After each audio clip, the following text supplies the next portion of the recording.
vers l'homme. C'était à l'homme de pouvoir donner les noms. Amen. Et William Branham nous dit que Dieu était là assis.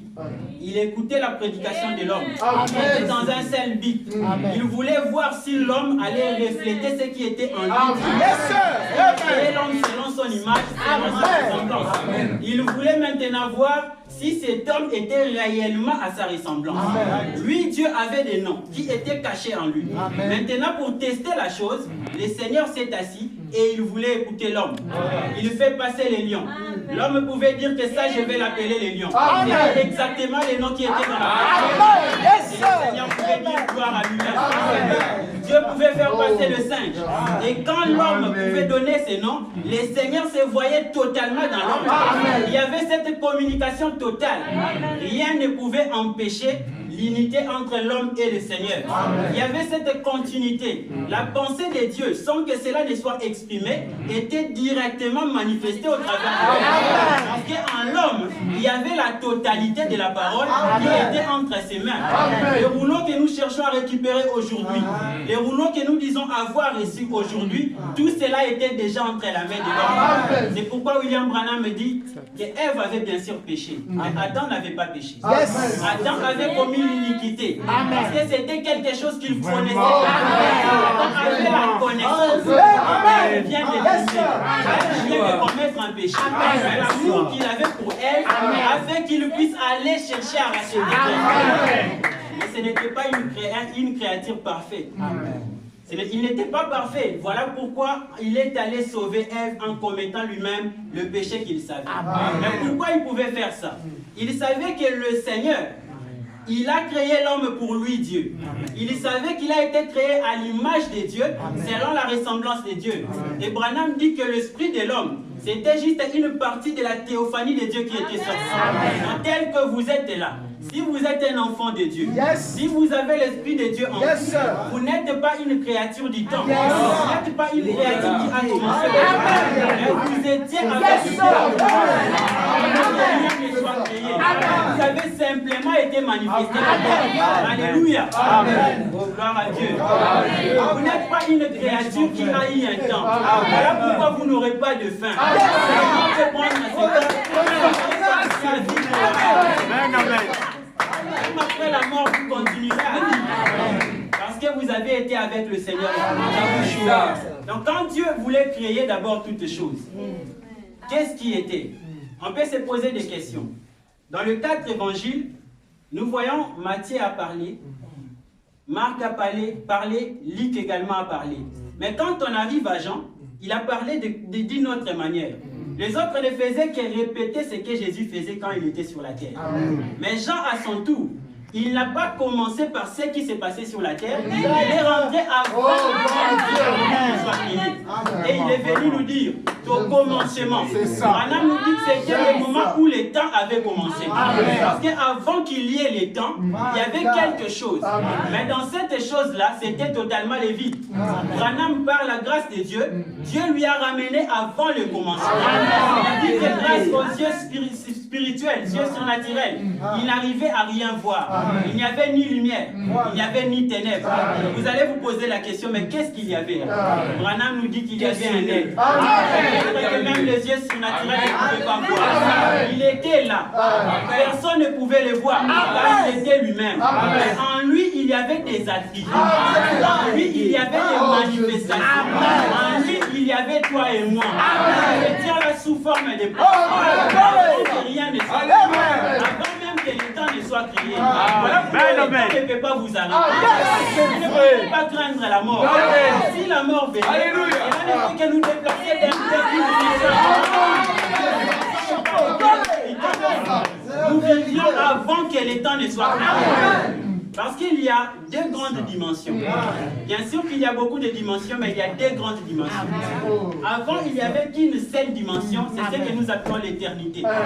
Et le Seigneur savait qu'il y aura d'autres créatures que nous appelons les créatures du temps. Et qui n'ont pas été avec lui avant que le temps ne soit. Maintenant au commencement, parce que lui il remplissait tout l'univers. Donc tout l'univers c'était lui. Bien que même les yeux surnaturels ne pouvaient pas le voir. Aucun ange ne pouvait le voir dans cette position. C'était une personne qui était invisible non seulement aux yeux naturels, mais même aussi aux yeux surnaturels. Il savait qu'il devrait s'approcher de l'homme. Il devait prendre une forme, au point que quand il voudra manifester ses attributs, que les gens puissent le voir au monde, que les gens puissent les sentir, que les gens puissent l'adorer. Branham nous dit que dans cet état-là, il n'était même pas Dieu. Vous savez pourquoi? C'est ça. C'était simplement Jéhovah. C'est lui qui existe avec sa famille. Il était là avec sa famille en lui. Une forme de pensée. Et il n'y avait aucune personne pour l'adorer. Dieu signifie objet d'adoration. Gloire à Dieu. Sans l'adoration, on ne peut pas parler de Dieu. Et tout ce que vous adorez, c'est cela votre Dieu.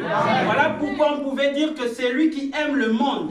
Plus que Dieu, le monde devient ton Dieu. Si tu aimes ta famille plus que Dieu, ta famille devient ton Dieu. Si tu aimes les manger plus que Dieu, cela devient ton Dieu. Donc nous sommes censés adorer une seule chose. Et cette adoration se manifeste par l'amour. Parce que Dieu est amour. Alors à ce moment-là, il n'y avait pas des anges. Voilà pourquoi on ne pouvait pas parler de Dieu.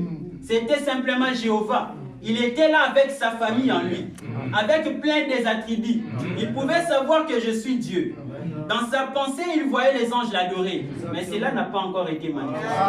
D'où il devait se condenser quelque part pour pouvoir libérer l'espace afin que dans cet espace-là, il commence à manifester. Sachant qu'il y a maintenant deux types de dimensions. À ce moment-là, il n'y avait qu'une dimension qui était lui, l'éternité. C'est qui n'a jamais de commencement et qui n'aura jamais de fin. Il était là. Il ne venait de nulle part, mais il était là. Il n'a jamais commencé, mais il était là. Il n'a jamais été créé, mais il était là. Il devait commencer à manifester quelque chose. Il s'est dit que je dois moi-même être un initiateur. C'est comme le monde dit que la charité bien ordonnée commence par soi-même. Donc puisqu'il voulait créer, il doit commencer par lui-même. Il a commencé à se créer lui-même. Comme vous pouvez lire dans la Bible, elle nous dit que Jésus c'est le commencement de la création de Dieu. Alors comment peut-on parler de la création de Dieu, lui qui n'a jamais été créé? C'était pendant qu'il voulait commencer à se donner une forme. C'est alors que Jean était rentré à ce moment-là. Il a entendu une voix parler. Il dit au commencement était la parole. C'était au commencement du temps. Quand Dieu a séparé les temps, il y avait là, excusez-moi d'illustrer un peu, cette cercle. Ça n'a pas de fin, ça n'a pas de commencement. Donc ça continuait toujours à tourner. Et il était toujours là. Alors, sachant qu'il devrait manifester des attributs du temps, il devait créer encore une autre dimension qui supportera ces éléments du temps. Et il a créé, quand il créait la parole, il prononçait la parole, c'est alors que la dimension que nous appelons les temps, c'est parmi nos trois premières dimensions où nous sommes. Parce que dans ces trois premières dimensions, il y a les temps, il y a la lumière et la matière. À ce moment-là, c'était d'abord le temps qui est sorti. C'est un cycle que je peux représenter par ces formes. Donc ça a un commencement et une fin. Donc un cycle qui peut tourner pour se limiter quelque part. Et quand le temps est sorti, c'est alors que de l'éternel, quelque chose est sorti. C'était une lumière. C'est ça. Alléluia. Une lumière qui avait encore des formes. Cela est sorti. Et vous savez comment cela se faisait-il? Le secret, c'est seulement ce qu'on a parlé à Sousse. Toujours la foi. Même quand il a prononcé la parole, il a cru dans sa propre puissance. Cette puissance est sortie pour accomplir la parole de l'Éternel. C'est le même secret pour nous aujourd'hui. Quand nous avons la foi, si tu prononces la parole à toi, cette même puissance qui avait accompli la parole de l'Éternel au commencement sortira pour accomplir la parole. Si simplement tu ne doutes pas dans ton cœur, rien n'empêchera ta parole de s'accomplir. Rien ne peut empêcher ta prière de s'accomplir. Parce qu'il y a une puissance que le Seigneur a disposée juste pour accompagner ta parole. Parce qu'aujourd'hui, j'ai toujours aimé cette citation et je le répète toujours. La prière d'un enfant de Dieu ou du Saint-Esprit, c'est égal à la prière de Jésus. Vous savez pourquoi? Parce que tout ce que Dieu était, il avait déversé en Christ. Tout ce que Christ était a été déversé dans le Christ. Il habite en toi. Il habite en toi. Si simplement tu peux prononcer la parole en croyant à ta propre parole, cette puissance qui habite en toi sortira pour accomplir ta parole. Rien ne peut empêcher cela. Amen. Alors de l'Éternel, ce que nous appelons les temps était sorti. C'est comme un chrono qui comptait. Nous ne savons pas ça avait commencé quand. Cela ne nous est pas révélé. Mais nous savons que ça aura au moins une fin. Amen. Et de l'Éternel est sorti quelque chose. Branham dit que c'était la première chose qu'il avait vue. Il pouvait entendre Dieu parler, mais il ne voyait rien. Il a vu une petite lumière, comme un petit tache comme ça, comme un petit halo. Cela est sorti. Et ça a commencé à prendre forme. Amen. Et vous allez vous demander d'où viennent ces choses, parce qu'il y a d'autres personnes ici qui probablement ne croient pas au message comme nous. Nous croyons que Dieu nous a envoyé un prophète. Amen. Que nous puissions dire Branham a dit. Amen. Quand Jésus était sur la terre, il y a des gens qui lui citaient des citations de Moïse. Personne n'avait honte de dire Moïse a dit. Personne n'avait honte de dire Esaïe a dit. Moi également, je n'aurais pas honte de dire Branham. C'est un prophète envoyé de Dieu. Et quand Dieu envoie un prophète, ce n'est pas n'importe qui. C'est le représentant de Dieu. La bouche de l'Éternel qui est descendue. Tout ce qui sort de sa bouche, c'est absolu exactement comme la parole. Parce qu'il ne pourra pas dire sa propre parole. C'est une personne créée différemment. Comme Balaam pouvait le dire. Un prophète, qu'est-ce que je peux dire venant de moi-même? Il ne pouvait dire que c'est que le Seigneur mettra dans sa parole. Parce qu'il avait la révélation de la chose. Amen. Ainsi, cet halo est sorti. Branham dit que je pouvais voir ces petits halos prendre forme. Et c'est là accompli ce que Proverbe nous dit, ce que la Bible nous dit dans Proverbe 8. J'étais en œuvre avant que rien ne soit créé auprès de l'Éternel, comme un enfant jouant sans cesse sur le globe de sa tête. Cela est sorti et ça a pris forme d'un enfant. Donc voilà pourquoi on pouvait dire que l'agneau a été immolé avant la fondation du monde. Alléluia. Ce que nous avons vu sur la terre, cela a déjà été manifesté au commencement. Dans la pensée de Dieu, le Seigneur voyait déjà comment la chose devait se faire. Et cela est sorti, cette colonne de feu, ça prenait forme d'un enfant. Et quand cela a atteint à la forme qu'il fallait, le Seigneur, cet être-là du commencement, il s'est alors confiné dans ce corps appelé théophanie. Ce corps appelé la parole. Amen. Voilà pourquoi Jean pouvait dire au commencement était la parole. Amen. La parole était avec Dieu. Deux personnes. Et la parole était Dieu. Amen. Quand la parole était sortie, c'est Logos, il était à côté de Dieu. C'est pourquoi il pouvait dire dans Proverbe 8, j'ai été à l'œuvre auprès de lui. La parole était à côté de Dieu. Et quand lui, l'être éternel, il s'est alors confiné dans le corps appelé la parole. La parole était devenue Dieu. Cela n'était plus rien d'autre que Dieu lui-même. Et quand cette parole a quitté le ciel pour venir sur la terre, ce n'était pas une autre personne, mais Dieu lui-même, l'être éternel du commencement, qui est venu prendre forme pour mourir pour toi. Pour te donner la vie. Alors comment est-ce que tu peux négliger cette sacrifice? Non. Comment est-ce que tu peux négliger ce sacrifice? Juste en pensant à cela, cet sacrifice, l'être qui a créé toutes choses, qui accepte d'être craché dessus par ses propres créatures. Alors qu'il avait la capacité de prononcer la parole, et tout cela allait disparaître. Il avait la capacité de changer la scène. Rien ne lui avait obligé de venir mourir. Parce que c'est toi qui allais mourir. C'est moi qui allais mourir. Mais il a accepté de prendre notre place. Aujourd'hui, qu'est-ce que nous pouvons lui donner en retour? Si ce n'est que lui confier cette vie. Parce que ma vie était déjà vendue vers le diable. J'ai mérité la mort. Bien que je suis là, je suis déjà un homme mort. Je devrais mourir. Rien ne pouvait me garder en vie aujourd'hui. Le Seigneur ne pouvait rien d'autre que détruire le monde. Mais il a accepté de venir mourir pour toi. Pour racheter cette vie. Et tu as aujourd'hui. C'est une nouvelle vie. Ta première vie a été déjà livrée. Alors qu'est-ce que tu peux lui donner? Si ce n'est que de lui confier cette vie. Tu peux lui donner l'argent. L'or et l'argent l'appartiennent. Tu peux lui donner quoi? Ta beauté. Mais c'est lui qui l'a créé. Qu'est-ce que tu peux lui donner pour attirer sa miséricorde? Si ce n'est que de lui abandonner cette vie qu'il a sauvée. J'aimerais qu'à la fin aujourd'hui, qu'une personne puisse dire à Dieu, Seigneur, je te confie ma jeunesse. Je te confie cette vie que tu as sauvée. Parce que c'est pour ça même qu'il avait sauvé. Parce qu'il a trouvé cela important. C'est pourquoi un serviteur de Dieu pouvait dire que Dieu a regardé sa propre vie et il a regardé ta vie. Il a trouvé ta vie importante. C'est pourquoi il a accepté de livrer sa vie pour sauver ta vie à toi. Alors qu'est-ce que tu peux lui donner en retour? Si ce n'est que de lui confier ta vie. Et nous devons reconnaître une seule chose. Les gens qui l'ont persécuté, ils ont tué Jésus physique. Ils l'ont persécuté physiquement. Mais quand toi, tu continues à vivre dans le mal, tu continues à manifester le péché, tu crucifies Christ à nouveau, tu es coupable du sang de Dieu. À chaque fois que tu vis dans le péché, à chaque fois que tu marches dans le mal, en train de briser cette parole, tu veux juste annihiler l'œuvre de la croix. Alors que lui, il était venu pour te sauver. Que tu puisses vivre au-dessus du péché. Et aujourd'hui, il nous a donné la supériorité sur le mal. Maintenant au commencement. Là, j'étais juste venu dans le temps. Maintenant, on rentre là au commencement. Alors, quand cet être-là est sorti, et Dieu était entré en lui. C'est par lui maintenant que le Seigneur commençait à créer toutes choses. Les premiers qui sont venus, c'était des anges. Dans l'unique but de pouvoir l'adorer.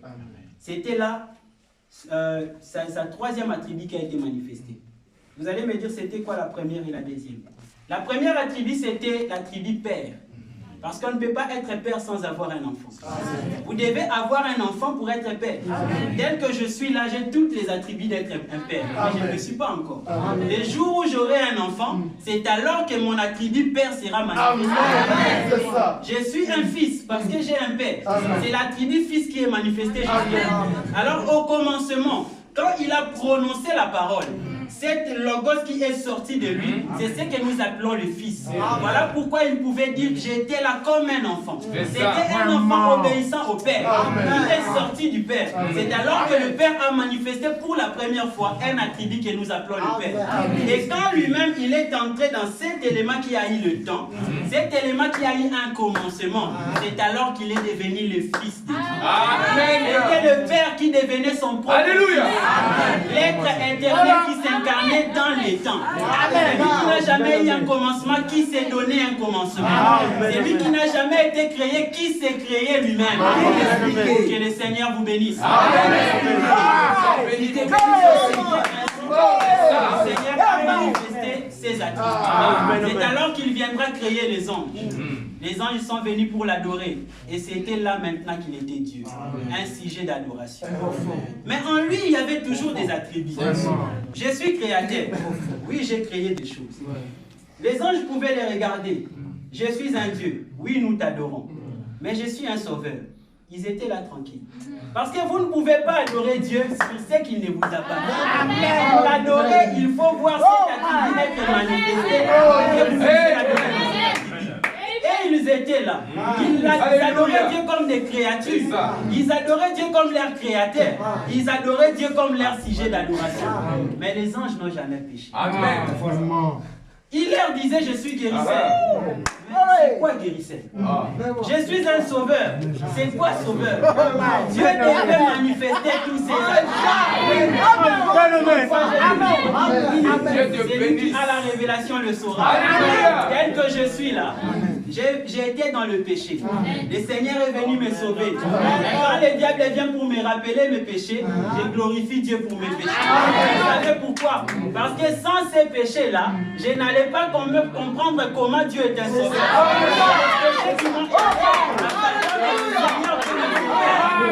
je n'étais pas un pécheur, je n'allais pas être sauvé. Les anges n'ont jamais été sauvés parce qu'ils n'ont jamais commis de péché. Alors revenons vite dans les temps. Le Seigneur a manifesté, il a créé le ciel, il a créé la terre, il a créé les animaux et il a créé l'homme. L'homme était là sur la terre. Il pouvait l'appeler Père parce qu'au moins il les a créés et il les a adoptés. Donc ils étaient des enfants de Dieu. Mais quand Dieu descendait, Branham dit que c'était là la première église, où Dieu lui-même était pasteur. Et ses fidèles, c'était Adam et Ève. Ils venaient chaque soir sous forme de la parole de Dieu pour prêcher.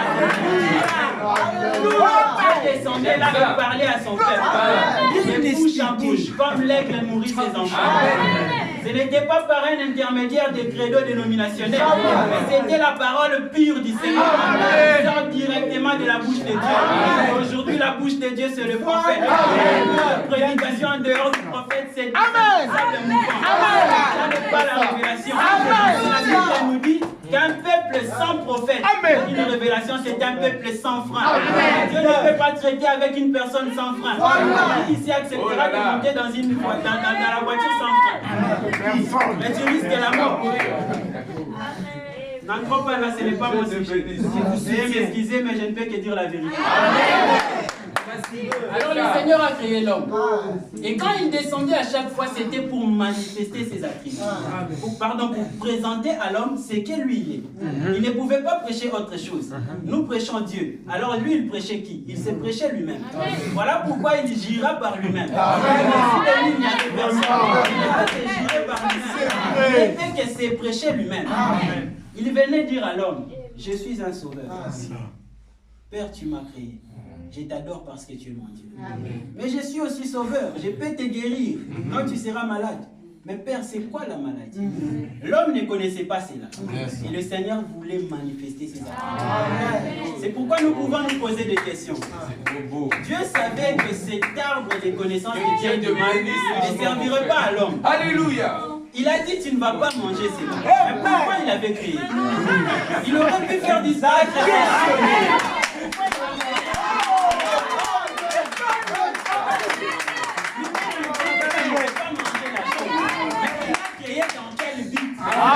question.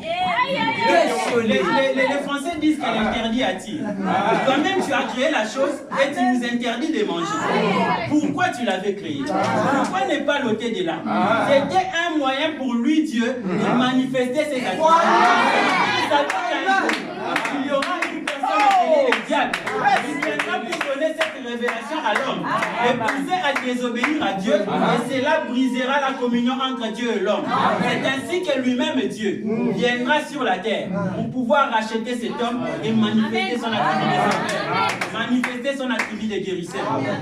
Il a dit à l'homme, tu ne peux pas manger de cet arbre.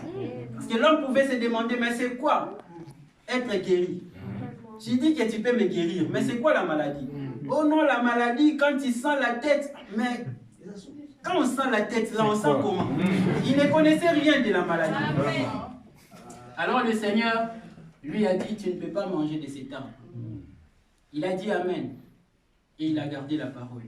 Après un temps, dans cette église, une autre personne est venue.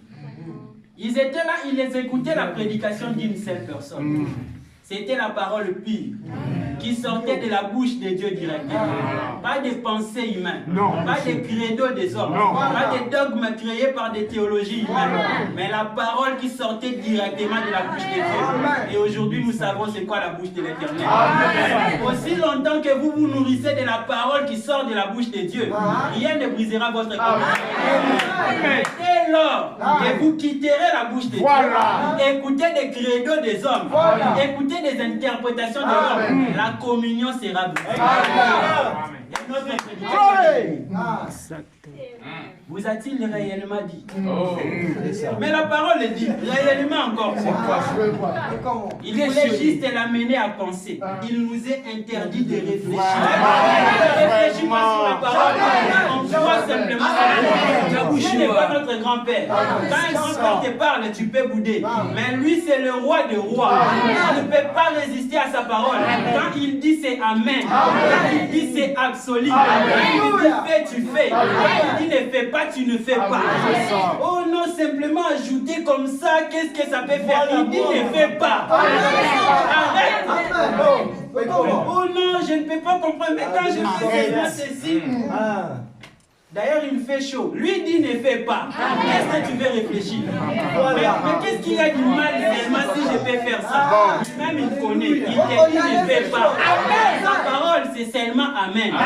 Amen veut dire ainsi soit-il. Tu ne peux pas croire sans avoir vivre. Il y a une chose que nous devons savoir. Que quand tu dis être un croyant de la parole, c'est une personne qui vit la parole. Si longtemps que tu n'as pas la vie de la parole en toi, tu n'es pas un croyant. Tu es un païen. Un incroyant. Le prophète Dieu le dit. Il dit que croire c'est vivre. Quand tu dis croire en Dieu, c'est vivre ce que Dieu a dit. Voilà pourquoi Jésus pouvait le dire. Que personne ne peut m'appeler Seigneur s'il ne garde mes commandements. Si tu ne respectes pas la parole de Dieu, il n'est pas ton Seigneur. Tu n'es pas sa croyante ou son croyant. Tu ne crois pas dans sa parole. Parce que le fait de croire, c'est vivre. Alors on revient en Éden. Ce prédicateur est venu. Vous a-t-il réellement dit? C'est pourquoi il ne peut pas avoir des têtes quelque part. Dans l'église, vous avez un pasteur. Quelque chose vient. On vous apporte une autre doctrine. Peu importe combien la personne peut être éloquente, même si c'était moi. Courez vers votre pasteur. Essayez de causer avec lui. Voici les Écritures qu'on m'a présentées. Est-ce que c'est réellement l'interprétation qu'il m'a donnée? C'est ça même l'ordre. Quand une autre personne vient pour vous apporter autre chose, il essaye juste à vous diviser. Et Dieu n'est pas dans des divisions. Dieu n'est pas dans cet effet-là. Il vient, qu'est-ce qu'il vous avait dit? Si aujourd'hui j'ai quelque chose, je trouve que par exemple dans l'assemblée de Tunis, il y a des choses qui ne vont pas. Pourquoi je viendrai vers vous? J'irai voir la personne qui a établi cette doctrine. Parce qu'en les redressant lui, j'ai directement redressé l'église. Et quand la personne vient pour chercher à vous séparer de la tête, il n'est rien d'autre que dirigé par des démons. Alors, le diable est venu en Éden. Il est venu, vous a-t-il réellement dit? Mais il avait dit. Qu'est-ce qu'il t'a dit réellement? Non, il nous avait dit que on ne peut pas toucher. Si les jours où nous allons toucher, nous allons mourir. Ah, mais il est risé, ce monsieur-là. Tu sais, moi j'étais avec lui. Tu sais pourquoi j'ai quitté là-bas? Lui, il aime seulement être lui au-dessus. Que tout le monde puisse l'adorer. Il ne veut même pas partager la gloire. Et surtout, il faut quoi chanter sur Katapas, les gens qui le connaissent. Lui ne veut pas, lui seulement, il veut que lui, seulement lui. C'est lui seulement qui est au-dessus. Il savait que les jours où vous allez manger, vous aurez la connaissance comme lui. Vous serez comme lui. Et il a essayé de prêcher sa prédication pour diviser l'assemblée de Dieu. C'est alors qu'il y a eu rupture de la communion entre l'homme et Dieu.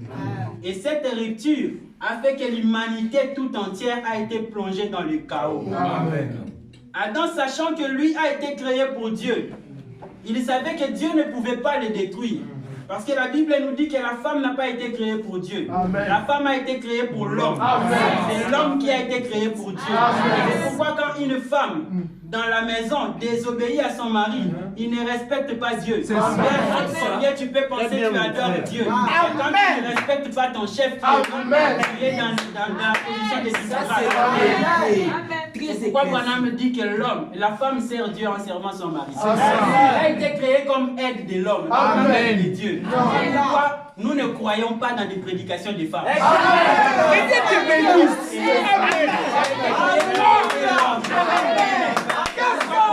Comme dans l'assemblée des 5 et les femmes, c'est 15. Là, dans l'assemblée, fermez votre bouche. Il ne vous est pas permis d'y parler. Entrez à la maison, aidez votre mari. Dieu n'est pas le chef direct de la femme. Si tu veux servir Dieu, va servir ton mari. Si tu veux servir Dieu, sois soumis à ton mari. Tant que tu essaies de prendre la place de l'homme, tu es sous la conduite du diable. Tu n'es pas une servante de Dieu. C'est là qui crie. Je suis pasteur interne, j'ai guéri les malades. La Bible ne nous a pas dit que vers la fin, plusieurs viendront disant que j'ai guéri les malades. N'ai-je pas prophétisé? Ce sont des gens que Dieu n'a pas connus. Peu importe les miracles qu'ils peuvent produire, la Bible dit ne prêchez pas. Peu importe combien de gens que tu gagnes, ils sont sous la malédiction. Je suis une servante du diable. Tel que je suis là, puisque je suis un serviteur de Dieu, les gens que je conduirai, je les amènerai vers mon maître. Dieu. Et une personne qui sert le diable, il le conduira où? C'est clair. Question. Très clair la réponse. Mais quand ils sont tombés, la gloire de Dieu qui était dans l'homme a quitté. C'est alors qu'ils ont eu connaissance du mal. Les désirs du mal, la connaissance de tout ce qui est du mal, les désirs qui te poussent à aller découvrir des choses sales, c'est parce que la gloire de Dieu n'est pas en toi. Si l'Esprit était en toi, tu n'auras pas les désirs d'aller connaître des choses sales. Tout ce qui se pousse là-dedans, c'est parce que tu n'as pas l'Esprit de Dieu. Peu importe combien tu peux prophétiser, peu importe combien tu peux guérir les malades, tu as simplement des démons. Tu n'es pas animé par l'Esprit de l'Éternel. Notre prophète nous dit que l'église est la maison de correction. C'est ça. Non pas que pour jubiler. Amen. Il y a un temps pour sauter. Il y a un temps aussi pour être réveillé. La parole de Dieu. Amen. C'est la parole. Il était là. Il a dit que l'amour que j'ai pour elle, je dois aller la racheter. Il est allé pour sauver sa femme. Mais quand la gloire de Dieu a quitté, mais lui il était allé pour sauver sa femme. C'est-à-dire quand Dieu viendra, il devait se mettre là à la brèche pour dire non, pas elle, c'est moi. Parce qu'il voulait les sauver. Mais remarquez une chose, il a pris la fuite, il est allé se cacher. Je m'imagine qu'il ne savait même pas où se trouvait sa femme. Sa femme a fui à gauche, lui il est allé à droite. Et quand la voix de Dieu venait, il n'était pas venu pour appeler Ève, il appelait Adam. C'était Adam qu'il cherchait parce que son agent c'était Adam. Oh, j'ai été appelé au ministère. Le Saint-Esprit n'a pas de sexe. Si tu étais en Éden, il n'allait pas t'appeler. Il a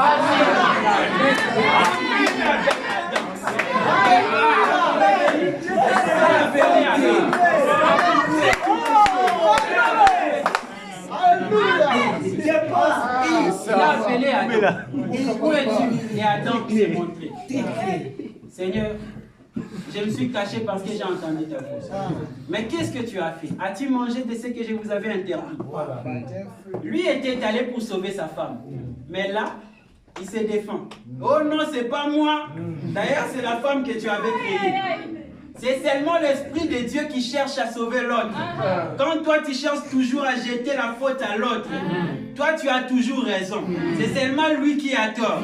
Si j'ai fait ceci, c'est à cause de lui. Moi, je n'ai pas de problème. D'ailleurs, moi, je ne savais pas. C'est parce que tu n'as pas l'Esprit de Dieu. Mais tu as l'Esprit de Dieu en lui. Il cherche à prendre position pour l'autre. C'est pourquoi Adam, quand l'Esprit de Dieu était encore en lui, il est allé pour sauver elle. Il ne voulait pas perdre sa femme. Parce que l'amour de Dieu était encore en lui. Mais toi, quel est cet esprit? C'est seulement les autres qui agissent mal. Amen. Toi, tu es parfait. Amen. Toi, tu ne commets pas de péché. Amen. Je ne sais pas comment Jésus t'a-t-il sauvé. Parce que lui, il était venu sauver des gens qui ont des péchés. C'est que tu n'es pas sauvé par Jésus. Et donc, alors, Dieu a regardé. Mais tu as fait ça. Non, c'est pas moi, c'est la femme que tu as mis à côté de moi. Il a d'ailleurs indirectement condamné Dieu. Donc, si tu ne m'avais pas donné cette femme, je n'allais pas te donner. C'est à cause d'elle. Et Dieu est allé vers la femme et nous connaissons la suite. Cela est emporté, l'homme s'est emporté dans le péché. On rentre dans le sujet. Pourquoi j'ai appelé cela, j'ai parlé de l'antivirus dans le spirituel? Parce que vous allez remarquer, des gens qui connaissent l'ordinateur, c'est divisé en deux grandes parties. Il y a le hardware et le software.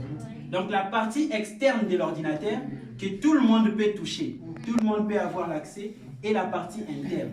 Mais dans la partie interne, il y a encore deux grandes parties. Il y a la partie du système et la partie du système où on peut stocker des programmes, des setups et tout ça, installer des programmes, et la partie où on peut stocker n'importe quelle donnée. C'est de même aussi dans la vie de l'homme. Nous sommes créés dans trois compartiments. Je peux parler des software, des hardware aussi. Parce qu'il y a une partie que tout le monde peut avoir accès. Comme notre prophète le disait souvent, que vous n'avez jamais vu William Branham. William Branham, c'est l'être caché à l'intérieur. Nous sommes des êtres doubles. Spirituel et physique. Ce que vous voyez physiquement, c'est juste un couverture qui porte ce que moi je suis. Je suis caché à l'intérieur de ce corps. Et quand ce corps va mourir, le vrai moi sortira de ce corps.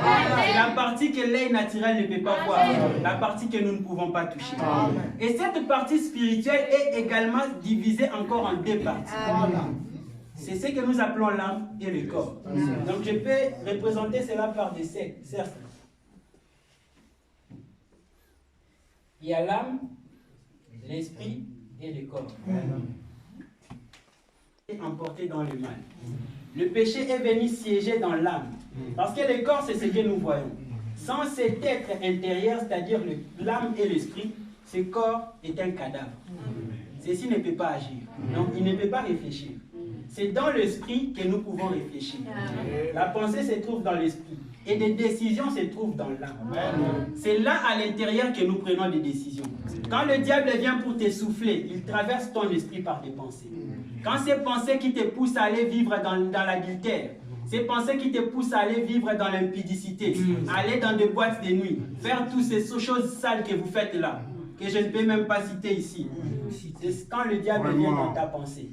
Mais tu as la liberté, parce que là c'est comme un champ. Les oiseaux peuvent passer. Mais jusque-là, quand cette pensée traverse, ce n'est pas encore un péché. Parce que le terme même péché, c'est l'incrédulité. Ce que nous avons lu Jésus dire ici.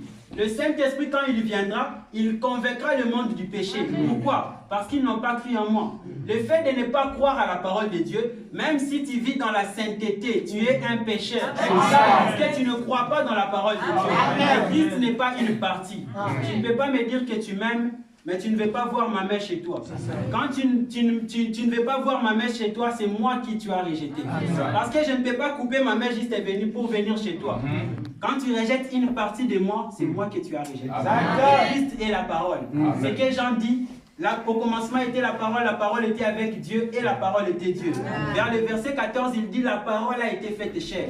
C'est cette parole du commencement. Donc ce que nous avons ici dans la Bible, toute promesse de la parole qui s'accomplit, c'est Christ. Aujourd'hui, Christ est dans sa totalité pour l'épouse. Quand tu rejettes une partie de la parole de Dieu, une partie de la prophétie de la Bible, c'est Christ que tu as rejeté. Amen. La Bible nous a promis un prophète. C'est prédit dans Malachie chapitre 4. Les gens qui ont été avec nous à Sousse, on a parlé de ça. Amen. Jésus lui-même en a parlé. Dans Marc, il dit, il est vrai qu'il viendra premièrement et rétablira toutes choses. Amen. Et l'apôtre Paul est venu pour nous donner des précisions. Amen. Pour des gens qui pensent que c'était Jean-Baptiste, et c'était Jésus lui-même. Il est venu après même que Jésus soit déjà parti. Après même que Jean soit déjà parti. Et il nous a dit que vous devez vous repentir, vous convertir, pour que le ciel vous envoie Jésus-Christ. Il dit que Jésus a été enlevé jusqu'au temps de la rétablissement de toutes choses. Ce qui montre que toutes choses n'ont pas été établies. Et si toute chose n'a pas été rétablie, c'est-à-dire que Élie qui devait rétablir toutes choses n'était pas encore venu. Et quand Élie est venu aujourd'hui, et que toi tu n'as pas reconnu la chose, c'est Jésus que tu as rejeté. C'est-à-dire que j'obéis à 9 commandements de la loi. Mais quand tu désobéis à une seule partie de la parole, c'est toute la loi que tu as brisée. Ève n'avait pas résisté à toute la parole. Elle était croyante de toute la parole. Elle disait Amen à toute la parole. Mais une seule chose qu'elle a douté dessus. Non, tu ne mourras pas certainement. À cause de cela, le péché est entré dans le monde. À cause de cela, l'homme a été séparé de Dieu. Et ce que nous appelons virus dans le spirituel, le péché, est entré dans l'âme de la personne. Donc quand des pensées charnelles traversent ton esprit, tu as la liberté au moyen de ton âme de dire oui ou de dire non. Parce que l'âme ne peut pas réfléchir. Lui, il a simplement une capacité. La foi qui peut aussi basculer à l'incrédulité. Parce que l'incrédulité, c'est juste le contraire de la foi. Quand tu dis non à la parole de Dieu, c'est l'incrédulité que tu manifestes. Amen. Quand tu acceptes la ruse du diable, c'est l'incrédulité que tu manifestes. Amen. Et c'est alors qu'un démon viendra loger dans ton âme. Amen. Et ce démon est entré dans l'âme de l'homme. Dieu a envoyé l'homme, mais il lui a donné une solution. Il dit, pour que tu sois en contact avec moi, tu devrais faire quelque chose. Il devrait à chaque fois venir offrir des sacrifices. Offrir des taureaux, offrir des choses. Et à chaque fois qu'il faisait cela, ça permettait au moins à l'homme d'adorer le Seigneur. Mais cela n'arrivait pas à ôter complètement le péché. Parce que le péché était toujours là. Voilà pourquoi tous ces saints de l'Ancien Testament, Abraham pouvait venir bousculer Satan. Tout le monde qui pouvait venir bousculer Satan, mais les diables les attendaient à un seul moment, le jour de la mort. Quand ils arrivaient à mourir, puisque leurs péchés n'ont jamais été ôtés, les diables avaient l'emprise sur eux pour le prendre dans sa prison. C'est pourquoi quand Jésus était mort, il est d'abord allé là-bas, condamner les gens qui ont rejeté le messager de Dieu. pour ainsi sauver les autres qui avaient cru à la parole de leur temps. Amen. Amen. Le jour de sa résurrection, la Bible nous dit qu'ils étaient ressuscités avec les saints de l'Ancien Testament. Amen. Il est allé les prendre en enfer pour les amener dans une dimension sous l'autel de l'Éternel. Ça, c'est la vérité. Le péché était toujours là. Yahshua. Le péché n'a jamais été ôté, mais il ne faisait que couvrir la chose. Donc il y a la saleté ici, mais puisqu'il y a des invités qui viennent, je vais prendre juste des habits, j'essaie de couvrir. Mais ça reste toujours là. Cela n'a pas quitté. Et le Seigneur cherchait comment nous apporter la solution. Et la Bible nous dit qu'il a été tenté en toutes choses. C'est dans Hébreux. J'aimerais lire ça dans 8 secondes. Dans Hébreux, le chapitre 2, à partir du verset 12. Il est mort à la croix. Quand on était venu le percer, il était déjà mort. Il n'est pas mort par la souffrance des clous, parce que le voleur qui était à côté de lui n'était pas encore mort. Mais arrivé à la croix, il pouvait regarder des créatures que lui-même a créées. Comment il criait sur lui, réclamait son sang, pendant qu'il était là pour leur sauver. Il était là pour leur bien. Mais il ne faisait que le maudire. C'était le chagrin qui a fait qu'il puisse se rendre là. C'était le chagrin et le souci de voir des êtres que j'ai moi-même créés, mes propres enfants réclamer mon sang. Essayez de vous mettre à sa place. Oh, Un père qui essaye de sauver son enfant, mais son enfant réclame son sang. Il est venu mourir pour toi, mais tu continues à le crucifier. Il t'a donné sa parole. Comment est-ce que tu le crucifies aujourd'hui? Quand tu refuses d'obéir à cette parole qui t'interdit de vivre dans le péché, tu continues à vivre de la sorte. Il t'a donné des moyens de vivre. Il t'a dit de quelle manière tu dois te vêtir, de quelle manière tu dois agir, de quelle manière tu dois marcher. Tu continues à vivre à l'encontre. Et nous ne savons pas comment nous devons crier. Il a envoyé des messagers. Il ne nous a pas envoyés pour vous suivre dans vos familles. Nous ne sommes pas là pour vous surveiller avec des fouets. Mais nous sommes là juste pour vous conscientiser, vous présenter l'amour de Dieu. Cet amour qui est venu pour te racheter. C'est pourquoi il te dit, quand il te dit de t'habiller d'une manière digne, il sait pourquoi. Parce qu'en l'Ancien Testament, convoiter une femme n'était pas vraiment un péché. Tu peux convoiter une femme, mais tant que tu n'as pas commis l'acte, cela n'est pas un péché. Mais quand Jésus est venu, il a dit, il vous a été dit que tu ne commettras pas adultère. Mais moi, je t'ai dit que celui qui regarde une femme pour la convoiter a déjà commis l'adultère. Vous imaginez avec combien de personnes vous commettez adultère chaque jour. Il va te dire que je suis là, je n'ai jamais commis des hommes. Je n'ai jamais connu des hommes. Je suis vierge. Toi, frère, tu pouvais dire que je suis là, je suis chaste. Mais au jugement, tu seras surpris de voir toute une liste de personnes avec qui tu as commis adultère. On ne commet pas adultère seul. Tu dois toujours être accompagné. Si tu t'habilles d'une manière indigne pour pousser les gens à te convoiter, sache qu'avec ces gens, tu commets adultère. Tu te tiendras devant Dieu et tu seras jugé comme des êtres adultères. En fait, tu as commis adultère avec 1 million de hommes. Tu es même plus pur que la prostituée qui se tient là. Elle bénéficie de sa prostitution. vous êtes un homme courageux. Et Dieu vous bénisse. Mais qu'est-ce qui ne va pas? Quand ces hommes sont arrivés au niveau d'avoir faim, parfois ils oublient la parole de Dieu. Quand ils sont devant la femme, parfois ils oublient la parole de Dieu. Mais qu'est-ce qui ne va pas? C'est quoi la solution que je dois leur apporter? Et Jésus nous a donné la solution. Lui-même dans la chair, il a pu comprendre. Et il a dit que la chair est faible, mais l'esprit est disposé. Beaucoup ont pris cela pour dire que ma chair est faible. Ma chair est faible et c'est tout à fait normal que je puisse agir de la sorte. Quand je fais ceci, Jésus lui-même a dit que la chair est faible. Mais la chair est faible. Est-ce qu'il t'a laissé vivre dans cela parce que la chair est faible? Il était venu pour trouver la solution. Il a trouvé que la chair est faible. Si lui a pu vaincre, c'était à cause de l'esprit qui était dans cette chair. Alors il a dit aux apôtres qu'il vous est avantagé que je m'en aille. Car si je ne m'en vais pas, le péché continuera à dominer sur vous. Mais dès que j'irai au ciel, dès que j'irai auprès de mon Père, je vous enverrai je vous enverrai l'antivirus. La chose qui peut vous faire vivre au-dessus du péché. La chose qui peut vous faire marcher sur le péché. Alors quel Saint-Esprit que vous avez aujourd'hui, quand vous continuez à vivre dans le péché, Saint-Esprit que vous avez aujourd'hui, il vous laisse désobéir à la parole de Dieu. Peu importe comment vous pouvez penser, mais la parole reste la vérité. Tu finiras toujours par donner raison à la parole. Amen. La vérité. Je voudrais lire une citation du prophète. Vas-y.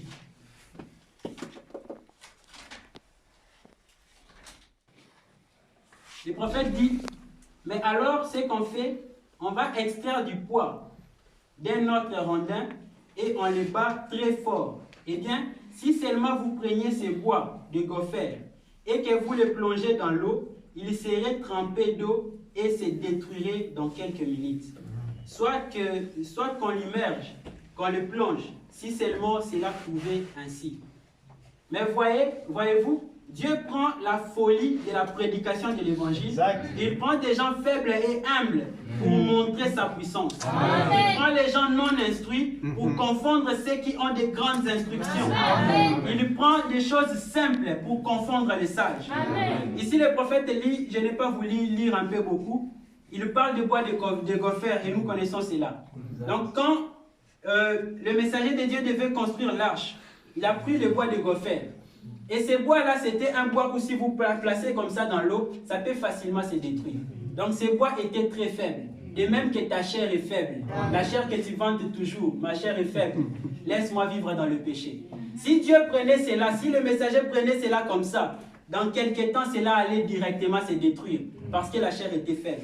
Mais il a pris du poids. C'est quelque chose qu'il mettait à l'intérieur de cette bois. Et quand on plaçait cela à l'intérieur de cette bois, ça devenait plus dur que de fer même. Ça devenait tellement dur que rien ne pouvait casser cela. Et le Seigneur également, quand il est venu, il a compris que cette chair est faible. C'est alors qu'il devait nous apporter la solution. Placer du poids dans cette bois. Placer le Saint-Esprit dans cette corps faible. Et quand vous recevez le Saint-Esprit, la faiblesse de la chair est tuée. Le péché dans votre chair sera tué. Parce que le Saint-Esprit est plus grand que le péché. C'est l'Esprit qui a créé même le péché. Parce que le péché, ce sont des démons. Dieu n'a pas créé directement le péché. Le péché, c'est juste la perfection du bien. Mais tout ce qui vous pousse à pécher, ce sont des démons. Quand tu agis, tu es tout souvent dans l'alcool, c'est parce que tu loges des démons en toi. Quand tu es souvent dans l'adultère, dans l'impudicité, c'est parce qu'il y a des démons en toi. Les démons sont ici dans l'âme. Ils prennent de ta vie et le Saint-Esprit ne peut pas venir tant qu'il y a des démons là-dedans. Tu dois d'abord réussir à faire chasser ces démons par la repentance. C'est alors que le Saint-Esprit viendra. On continue avec la lecture. Continuez. Il dit, il prend ces vieux bois de gopher ici, qui étaient juste très légers, et comme les sapins. Et si vous plongez cela dans l'eau, les gens disent, oh là là, ces choses vont sombrer maintenant même.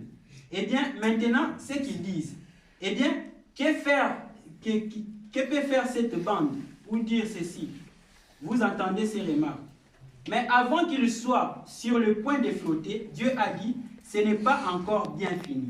Maintenant, allez prendre du poids et déversez-y. Et quand ce poids chaud fut déversé dans ces sapins très faibles, et il est devenu aussi dur que le fer. Un rondin pouvait s'y cogner et il rebondissait tout simplement. Rien ne pouvait détruire cela. Et le prophète continue. Il dit, et c'est comme ça, quand une petite pauvre personne, faible, sans instruction, illettrée, vient à Jésus, c'est à peu près ce qu'il est. Un léger morceau de bois de sapin. Mais que Dieu déverse le Saint-Esprit à l'intérieur et scelle cet homme. Tous les démons de l'enfer ne pourront pas le balayer. Dieu l'a fait. Il fraye une voix. Quand tu cries que tu es faible, c'est parce que tu n'as pas le Saint-Esprit. La faiblesse devant le péché, c'est parce que tu n'as pas le Saint-Esprit. Les démons sont en train de contrôler ta vie. Mais les jours où tu céderas devant le Seigneur et que tu renonceras à ces esprits, le Seigneur te donne le Saint-Esprit, te donne la solution. C'est alors que tu auras la supériorité sur les démons. C'est alors qu'aucun démon ne pourra résister devant toi. Tu auras la force de vivre au-dessus du péché. La Bible même nous dit que celui qui est né de Dieu ne pratique pas le péché. Il n'a pas les désirs du mal en lui. Comment tu peux dire que je suis un enfant de Dieu et avoir les désirs du péché en toi? Tu planifies même. C'est ça. Si c'était peut-être quelque chose qui t'a surpris et tu es tombé, on peut comprendre. Mais toi-même, tu planifies la chose. Tu sais très bien que demain, j'irai faire ça. Et tu dis que tu as le Saint-Esprit. Honte à toi, mon frère. Honte à toi, ma soeur. Tu dois avoir honte de toi. Tu ne fais que blasphémer le nom du Seigneur. Quel est le Saint-Esprit qui planifie le péché en toi? Amen. Lesquels des apôtres avaient planifié le péché? Amen. Lesquels de ces apôtres avaient planifié les péchés? Amen. Avez-vous un autre Saint-Esprit? C'est peut-être la photocopie. C'est sûr. Mais si c'est le même Saint-Esprit qui était dans les apôtres, les mêmes qu'il a agi dans les apôtres, c'est les mêmes qu'il agira en toi. La même vie qu'il a donnée aux apôtres, c'est la même vie qu'il doit te donner aujourd'hui. Quel genre de vie que tu mènes, mon frère, dans cette nouvelle année? Qu'est-ce que tu veux amener en 2020? Quel type de vie que tu veux amener en 2020? Toujours désobéir à la parole de Dieu. Combien on va crier? Les autres se cachent dans le fait que le temps de Dieu n'est pas encore accompli. Mais c'est quand le temps de Dieu. Notre temps, c'est maintenant. Pendant que la grâce est encore là. Le temps au temps de Noé, ce n'était pas que Dieu puisse aller parler à un homme. Non. Il t'a déjà parlé au travers de la prédication de Noé. Il te dit que tu dois monter dans l'arche. Tu n'as pas encore le temps à attendre. Si ce n'est qu'à obéir. Aussi longtemps que l'arche est encore ouverte, tu dois entrer dans l'arche. Parce que c'est ça le temps de Dieu. Dieu n'enverra pas des anges. Dans la Bible, Jésus, quand il prédisait la fin du jeune homme riche, et avec le pauvre Lazare, qu'est-ce que Jésus avait dit? S'il ne croit pas Élie et Moïse qui sont là sur la terre, à ce moment-là, Élie et Moïse n'étaient pas. C'était la prédication de prophètes. S'ils ne croient pas la parole de mes prophètes, même si un ange est ressuscité, ils ne croiront pas. Combien de gens viennent aujourd'hui? J'ai été mort, j'ai été en enfer. J'ai vu Michael Jackson. J'ai vu ceci, cela. Voici les signes de tels musiciens. Mais qui a déjà changé par cette prédication? Aussi longtemps que vous ne croyez pas à la parole qui vous est prêchée aujourd'hui, même si tu rentrais au temps des apôtres, tu ne croiras pas. Même si tu voyais un ange te révéler, tu ne croiras pas. De toute façon, pour toi de t'abandonner à la parole, c'est maintenant que le temps de la grâce est encore. Aussi longtemps que la grâce coule encore, il y a un temps pour toi. Le Seigneur est encore miséricordieux. Et aujourd'hui, c'est par cette voix qu'il t'appelle. Arrête avec les péchés qui te tourmentent. N'entre pas dans cette nouvelle année avec le péché. De même que 2019 a pris fin, que les péchés arrêtent de te tourmenter. Viens chercher la solution. Le Saint-Esprit est encore disponible. Le prophète nous dit qu'aussi longtemps que Dieu appelle, le Saint-Esprit est toujours disponible. Le Saint-Esprit est là. Cela ne manque pas. Tu peux le recevoir autant que tu veux. Tu peux le recevoir quand est-ce que tu veux. Tu es là et il a besoin de te donner la solution. Amen. Amen. Le Seigneur nous a donné la solution. Amen. Et nous avons dit, nous avons compris. C'est quoi la chose qui peut nous rendre forts? Mais tu es faible parce que tu n'as pas le Saint-Esprit. La solution est là. Jusqu'à quand tu te laisseras être guidé par les diables. Jésus, quand il est allé aux enfers, il est allé sauver les gens qui étaient là, le prendre, pour le faire sortir de là où ils étaient. Il les a amenés dans une dimension supérieure. Aujourd'hui, tout celui qui reçoit la parole, tu es au-dessus du péché. Tu peux marcher sur le péché. Le péché ne peut pas marcher sur toi. Tu as la capacité d'ordonner au péché de quitter ta vie. C'est quoi le péché qui te tourmente? Qu'est-ce qui est plus que Dieu? L'impudicité, c'est un démon. Mais c'est Dieu qui a créé cela. Parce qu'il était un ange. C'est parce qu'il s'est révolté à Dieu qu'il commence à vous donner le désir de vivre ainsi. Amen. Toutes ces choses que vous ajoutez pour vous rendre belle. Mais qu'est-ce que cela peut vous donner? À quoi bon d'être belle dans cette vie et perdre cela dans la vie éternelle? Vous scellez votre vie éternelle à cause des choses insensées. L'apôtre Paul dit, je veux que la femme, vêtue d'une manière décente, ne sépare ni des tresses, ni des perles, ni des choses. Mon frère. Alors vous écoutez la parole de Dieu, vous obéissez aux choses du monde. C'est lui qui aime le monde et les histoires du monde. L'amour de Dieu n'est pas Amen. L'unique solution pour vous, c'est d'abandonner toutes ces choses. Toutes ces saletés n'entrera pas au ciel. Amen. Ceux qui me connaissent, mais ça, je ne suis pas moi trop dur. Mais pour la parole de Dieu, ce n'est pas moi. C'est la parole. Je vous répète que la parole du Seigneur. Amen. Et c'est lui qui vous aime, c'est celui qui vous dit la vérité. Amen. Je ne vais pas vous flatter. Ça, c'est vrai. Et je puisse vous flatter, vous aurez des plaisirs de vivre dans ce monde. Mais après, vous allez manquer la vie éternelle. Vraiment. Est-ce que vous allez vous réjouir de moi? Ces jours-là, quand vous verrez que j'étais là, je connaissais la vérité, mais je ne vous ai pas dit cela. Aujourd'hui, vous pouvez me prendre pour une personne méchante, mais un jour, vous comprendrez. Mais c'est la vérité de la parole. C'est pour vous sauver. Ce n'est pas moi qui vous sauve, mais c'est la parole qui vous sauve. Quand vous vous soumettez à la parole, c'est alors que vous recevez votre salut. Aussi longtemps que tu ne reçois pas la parole, aussi longtemps que tu vas bouder la parole de Dieu, tu es en train de crucifier Christ. Et tu mérites, c'est le même sort que les gens qui ont crucifié Christ. Parce que tu fais la même chose. C'est ça. Il y a des livres, des histoires. Bon, là, ce n'est pas écrit dans la Bible. Ce sont des histoires qu'ils racontent un peu sur les apôtres. Ils disent qu'à un moment, l'apôtre Pierre, quand la pression était là tellement à Jérusalem, il s'est décidé de s'enfuir pour aller quelque part. Et pendant qu'il fuyait, il a vu une vision. Il a vu Christ avec la croix en train de partir à Jérusalem. Il a demandé, mais Seigneur, qu'est-ce qui ne va pas? Tu as encore la croix sur toi. Il a dit, tu as fui, je rentre à Jérusalem pour me faire crucifier à nouveau. À chaque fois que vous fuyez d'obéir à la parole de Dieu, à chaque fois que vous fuyez de rester à votre place, à chaque fois que vous fuyez l'ordre que le Seigneur vous a donné, vous êtes en train de crucifier Christ à nouveau. Vous les renvoyez à la croix, vous les renvoyez à Golgotha. Et combien de criminels vous êtes? Vous savez aujourd'hui que cela était trop dur pour lui, au point que quand il a vu cette vision, il a même voulu se dérober. Il a dit, Père, peux-tu enlever cette coupe? Il savait combien c'était dur, mais à cause de toi, il a accepté. Et aujourd'hui, tu le renvoies encore là. Tu veux qu'il soit à nouveau crucifié. Ces gens qui l'ont crucifié, peut-être qu'ils pouvaient dire qu'on ne savait pas que ça allait être dur comme ça. Ils pouvaient prendre cela par l'enthousiasme, mais toi tu connais. Et aujourd'hui tu sais qu'à chaque fois que tu commets ton péché chéri là, tu es en train de crucifier Christ. Amen. Mais combien de criminels êtes-vous mon frère? Combien de criminels êtes-vous ma soeur? Pour crucifier cet innocent. Juste parce qu'il a voulu sauver ta vie. Allez-vous être heureux à ceux qui puissent rester au ciel pour vous laisser périr dans le péché? Vous laissez le diable sceller votre destinée éternelle. Mais il a accepté de mourir pour toi. Amen. Il a accepté de donner sa vie pour que toi tu sois sauvé. Amen. Mais qu'est-ce que tu veux faire de la chose? Amen. Venir à l'église ne suffit pas. Amen. Tu peux dire que je pars à l'église. J'ai pris de 23h à 8h.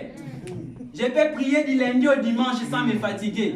Mais ce n'est pas ça qui suffit. La parole nous dit que l'obéissance vaut mieux que le sacrifice. Et peu importe combien tu peux te sacrifier, tant que tu n'es pas obéissant à la parole de Dieu, tu es même sous l'abomination.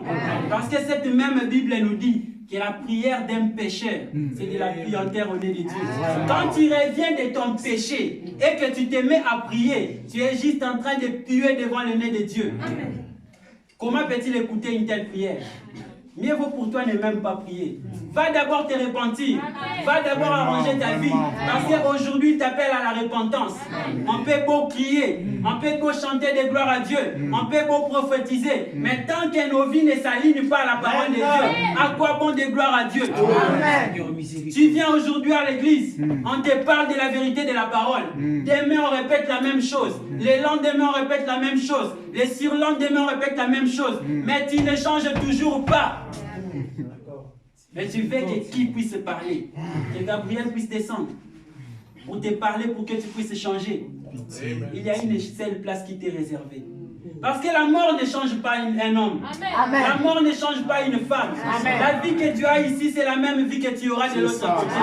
Si ici tu as les désirs de l'impudicité, tu es un voleur ici, là-bas le riz sera pavé d'or. Tu vas creuser des trous pour voler de l'or. Toute ta place, tu dois aller en enfer. Exact. Si ici tu n'arrives pas à porter de longues robes, là-bas il n'y aura pas de mini-jeans. Là-bas il n'y aura pas de pantalons. Là-bas il n'y aura pas de choses d'assaut. Il n'y aura que de longues jupes. Quand ici tu te sens indigne, et longues te chauffe aux pieds, là-bas ça va encore te chauffer, mais tu risques d'aller chercher les ciseaux pour couper là-bas. Et au ciel, la robe de Dieu on ne peut pas couper. Tu dois aller en enfer. Tu ne peux pas couper cela. Ta place c'est en enfer. Parce que au ciel, tu ne peux pas changer la chose. Des habits dignes. Là-bas il n'y aura que des habits dignes. Et pourtant la Bible dit que c'est une abomination. Tu déshonores ton chef en rasant cela. Là-bas, peu importe combien si tu avais des cheveux courts, là-bas ça va grandir, ça va pousser. Et tu feras quoi là-bas? tu seras mal à l'aise. Pendant que nous serons là en train de louer, en train de chanter, toi tu es mal à l'aise parce que tu es habitué avec des cheveux courts. Tu chercheras encore comment couper cela. Et pour ne pas le faire là-bas, Dieu te facilite. Il t'envoie en enfer. Amen. C'est l'unique solution. Parce que la mort ne change pas une personne. Les mêmes pensées que tu as ici sont les mêmes pensées que tu apporteras là-bas. Quand tu n'arrives pas à aimer ton frère ici, là-bas tu n'aimeras personne. Tu auras toujours la haine. C'est pourquoi tu dois aller en enfer pour nous laisser tranquilles là-bas. Ici nous sommes en train de combattre. Nous sommes en train de lutter avec des gens qui ne sont que là pour nous calomnier. Des gens qui ne sont que là pour diviser les autres. Mais là-bas ce sera un repos éternel. Et le Seigneur doit nous débarrasser de tous ces genres de personnes. Tous ceux qui sont là juste pour s'aimer des discordes, tous ceux qui sont là juste pour chercher à diviser les gens, tous ceux qui sont là juste pour faire échouer les autres.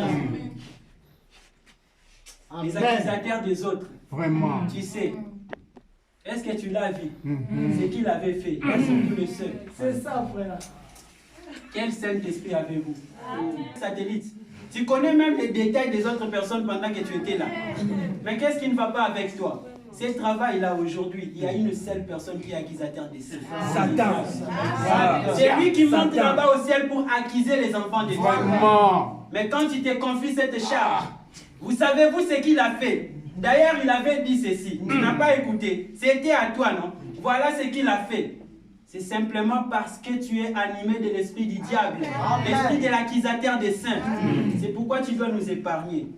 Le Seigneur ne permettra pas que tu viennes séparer de là-bas. Tu viendras me dire, Amen. Tu as entendu le frère Iben?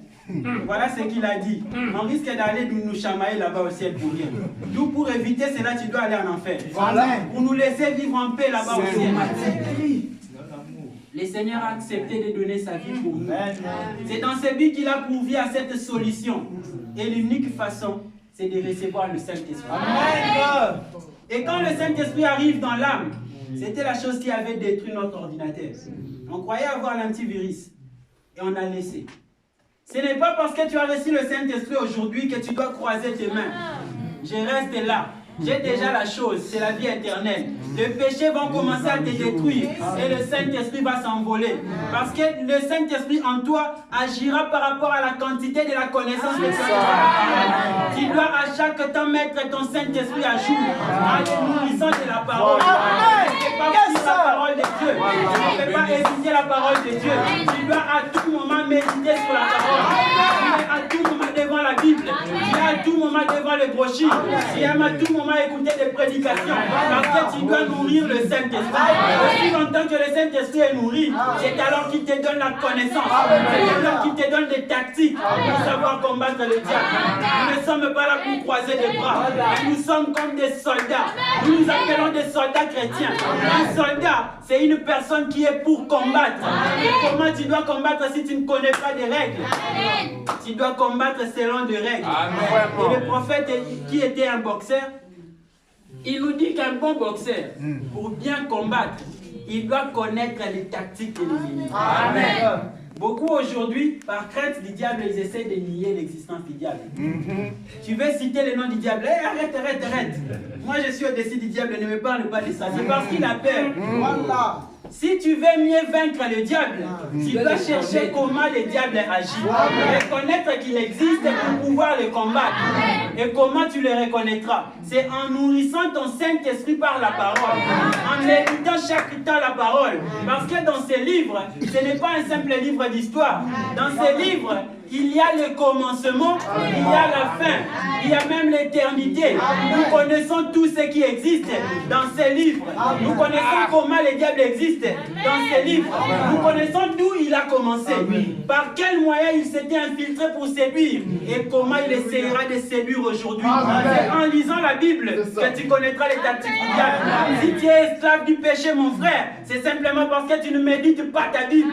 Si tu entrais dans la Bible, tu allais connaître les tactiques du diable et tu allais reconnaître que ça c'est le diable. Quand ces pensées du diable viennent en toi, tu reconnaîtras directement que cela est contraire à la parole et tu mettras cela de côté.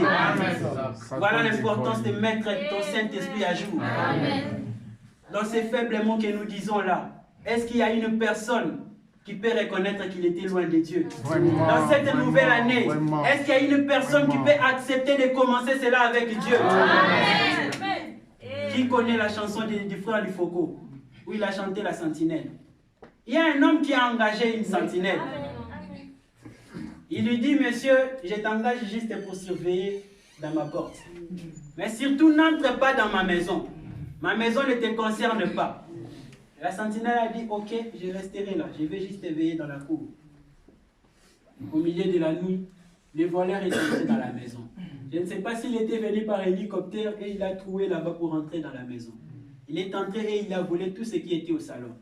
La sentinelle voyait, mais il lui a été interdit d'entrer au salon. Qu'est-ce qu'il peut faire? Je dois obéir à la parole du maître. Je reste pour veiller à la cour. L'homme est venu, il s'est fâché contre la sentinelle. Mais tu m'avais interdit d'entrer au salon. J'ai juste respecté ta parole. Il lui dit, bon, ok. Comme ça, tu vas surveiller jusque dans ma salon. Mais n'entre pas dans ma chambre. Ne touche à rien de ma chambre. La sentinelle a dit, ok. Au milieu de la nuit, le voleur est venu. Il a volé tout ce qui était dans la chambre. Il s'est encore fâché. Mais toi, tu m'as interdit d'entrer dans la chambre. J'ai veillé à la cour, rien n'a disparu. J'ai veillé au salon, rien n'a disparu. Mais il est entré dans la chambre. Comment j'allais l'arrêter? Tu m'as interdit d'entrer dans la chambre. Et le Messie en avait marre. Il a dit désormais, veille sur toutes choses. Il n'y a plus rien à cacher. Et depuis ce temps-là, la sentinelle pouvait lui dire avec assurance, désormais, dès aujourd'hui, aucun péché voleur ne peut voler. Aussi longtemps que tu ne veux pas donner ton âme à Dieu, tu dis Seigneur, entre dans ma vie, juste pour me bénir, juste pour me donner le mariage, mais ne touche pas à mon impudicité, mais ne touche pas à mes mensonges, mais ne touche pas à mon orgueil. Aussi longtemps que tu laisseras ainsi, le diable entrera dans ton âme, il agira comme il veut, il va déchirer ta vie, parce que beaucoup aujourd'hui n'ont plus peur de la parole de Dieu. Vraiment, depuis qu'on a vraiment. dit qu'il reviendra. Jusqu'à présent, combien d'années déjà? Oh. Je vois les temps tire déjà à sa fin. Beaucoup de gens aujourd'hui n'ont plus crainte de la parole de Dieu. Mais laisse-moi vous dire que le péché que vous logez, cela peut détruire votre vie. Dans cette impudicité, même si Dieu n'envoyait pas un ange pour te détruire, ton propre impudicité peut te donner une maladie qui te conduira directement à la mort. L'unique chose qui est notre assurance, c'est la parole. J'aimerais qu'aujourd'hui, que vous puissiez donner votre vie au Seigneur. Toi qui as toujours chéri ton péché, que tu puisses dire à ton péché qu'il est temps pour toi de m'abandonner. Le Seigneur est là. À l'Ancien Testament, ils apportaient des sacrifices à l'autel et ils consumaient cela par le feu. Aujourd'hui, tu peux venir t'offrir toi-même. Dieu ne veut pas que tu lui donnes tes dîmes et tes offrandes. À quoi bon lui donner ton argent si tu es impur? À quoi bon lui donner son argent si tu es un païen ou une païenne? À quoi bon? Qu'est-ce qu'il va faire avec? D'ailleurs, Dieu ne mange pas l'argent. Qu'est-ce qu'il va faire avec l'esprit? Il s'est venu consumer cela. Si tu es toujours dans le péché, toi qui n'as jamais été disposé à abandonner ta vie au Seigneur, ta place est ici. Amen. Tu t'as génu à l'autel, implorer la miséricorde de Dieu. Il est là, il est miséricordieux, il peut te pardonner. Il n'a pas besoin de sacrifice, il a juste besoin d'un cœur brisé. Que tu puisses lui dire sincèrement, Seigneur, j'en ai marre. Que tu puisses lui dire sincèrement, Seigneur, j'en ai marre. Viens, Seigneur Jésus, accorde-moi la liberté. Viens Seigneur Jésus, ôte la servitude du péché. Viens Seigneur Jésus, transformer ma vie. C'est la seule chose que Dieu a besoin, mon frère. C'est la seule chose que Dieu a besoin de ça, ma soeur. Est-ce que tu peux donner ta vie au Seigneur? Est-ce qu'il y a une personne qui peut reconnaître qu'il était pécheur et que Jésus est réellement mort pour lui et qu'il peut lui accorder sa vie? Il est temps. Il est temps maintenant, pendant que la miséricorde de Dieu coule encore. Les gens, ils étaient là au temps de Noé. Noé pouvait dire que la pluie descendra. Ils se sont moqués de Noé. Mais la miséricorde était encore là. La miséricorde de Dieu était là. Aussi longtemps que la miséricorde est là, profitez-en. N'endurcissez pas votre cœur. Parce qu'il y aura un temps où l'arche va se fermer. Vous allez crier à Noé. Noé ne pourra rien faire. Vous allez crier à frère Ibel. Il ne pourra rien faire. Vous allez appeler les frères Christian. Il ne pourra rien faire. L'unique temps pour vous, c'est maintenant. Pendant que la miséricorde de Dieu appelle. Pendant que le Seigneur vous appelle, ma soeur. Pendant que le Seigneur t'appelle, mon frère. Il est temps pour toi de donner ta vie au Seigneur. Amen. Est-ce que tu veux réellement abandonner le péché? Amen. On peut prier pour toi aujourd'hui. Certainement le Seigneur te guérira. Mais demain tu peux mourir de cette même maladie. Dieu a ressuscité Lazare, mais où est Lazare aujourd'hui? Il est retourné dans ces mêmes tombes qu'il a été enterré avant. Il a été ressuscité, puis encore mort, il est encore mort après. Tu peux être guéri aujourd'hui de la maladie et retomber malade demain. Mais il y a une seule chose. Quand tu es délivré aujourd'hui, la vraie délivrance, le péché ne reviendra plus. Et c'est pour l'éternité. Quand tu es scellé du Saint-Esprit aujourd'hui, c'est jusqu'au jour de la rédemption. Oh bien-aimés frères et sœurs, nous devons avoir honte de nos vies, nous sentir indignes devant la présence du Seigneur. Imaginez que les saints anges de Dieu, et qui ne connaissent rien du péché, mais devant la face de l'Éternel, ils ont 6 ailes, les autres dont ils se couvrent la face. Parce qu'ils se sentent indignes devant cette présence. Gabriel n'a jamais péché. Gabriel n'a jamais tombé dans l'adultère.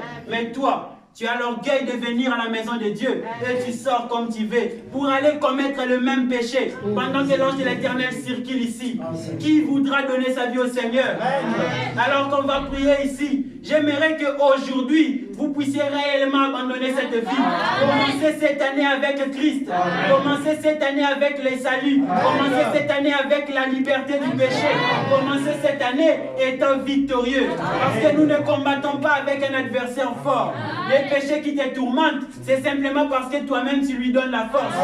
Seulement tu peux dire non au péché. Le péché te quittera aujourd'hui même. Parce que Christ nous a donné la supériorité sur le péché. Il a brisé la force du diable.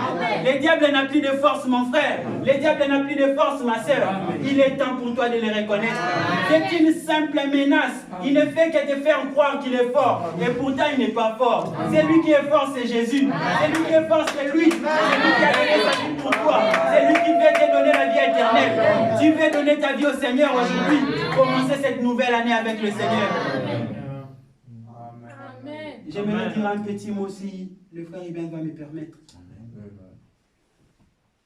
Nous allons incliner nos têtes. N'ayez pas honte. Toi qui as entendu cette parole,